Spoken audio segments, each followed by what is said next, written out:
কয়েকদিন ধরে আমি গরমের জন্য তোমাদের সঙ্গে খুব হালকা রান্না শেয়ার করছি। এই নয় যে একদম স্পাইসি রান্না করছি না, ননভেজ নিশ্চয়ই করছি, কিন্তু সবই খুব কম মশলা দিয়ে।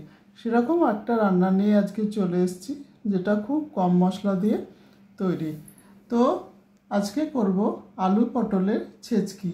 এটা আমরা অনেক পুরনো সময় থেকেই খেয়ে আসছি, এটা কিছু নতুন রান্না নয়। তবে যারা এই রান্নাটা খাওনি কোনো দিন, অবশ্যই প্রথম থেকে থাকো আর নিশ্চয়ই দেখতে থাকো। তো দিয়ে দিলাম তেলের মধ্যে, তেল আমার গরম হয়ে গেছিলো, 5 ফোড়ন, 5 ফোড়ন 1 চামচের একটু কম দিয়েছি। আর ছোট ছোট করে কেটে রাখা পটলগুলো দিয়ে দিলাম। পটলগুলো যখন একটু ভাজা হয়ে যাবে, তখন ছোট ছোট করে কেটে রাখা আলুগুলো দিয়ে দেবো। একটু ঢাকাটা লাগিয়ে দিলাম যাতে পটলটা নরম হয়ে যায়। এবার এর মধ্যে দিয়ে দেবো অল্প করে হলুদ মাখিয়ে নেওয়া আলুগুলো। আলু পটল একসঙ্গে খুব ভালো করে নেড়ে নেবো, যাতে একটু ভাজা ভাজা হয়ে যায়। তবে কখনোই এটা খুব বেশি ভাজা হবে না, কারণ কোনো কষে রান্না এটা নয়। এর মধ্যে এবার দিয়ে দিলাম টমেটো পেস্ট, 2 চামচ দিয়ে দিলাম। দিয়ে এটা খুব ভালো করে মিশিয়ে নেবো সবজিগুলোর সঙ্গে। যতটা হালকা রান্না খাওয়া যায় কিন্তু খেতে সুস্বাদু হয়।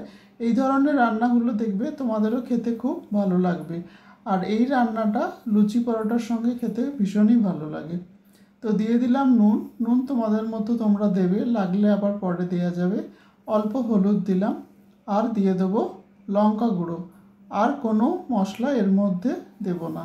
হয়ে গেল সমস্ত মশলা দেয়া। তো এইটুকু অল্প পরিমাণ মশলা দিয়েই রান্নাটা হবে। কাঁচা লঙ্কাও দিয়ে দিলাম, যেটা চিড়ে রেখেছিলাম। তো দেখতেই পাচ্ছ কতটা হালকা রান্না, কিন্তু করে দেখো খেতে ভীষণই ভালো লাগবে। তো আমার মশলাটা পুরো সবজিটা পুরো ভাজা হয়ে গেছে মশলার সাথে। এবার দিয়ে দেবো এর মধ্যে পরিমাণ মতো জল, কারণ সবজিগুলোকে সেদ্ধ করতে হবে। তো জলটাকে ফুটতে দেবো একটু, না ফুটলে ঢাকা দেওয়া যাবে না। তো জলটা প্রায় দেখো ফুটে এসছে। এবার গ্যাসটাকে অবশ্যই কমিয়ে দেবো। কমিয়ে দিয়ে তারপরে দিয়ে দেব এর মধ্যে ঢাকাটা। তো দেখো আমার সবজিটা প্রায় হয়েই এসছে।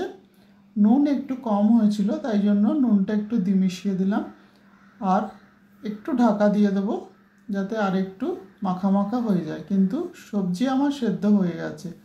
তো অবশ্যই তোমরা একটা বানিও আর আমাকে জানিও কেমন লাগলো। Thank you so much.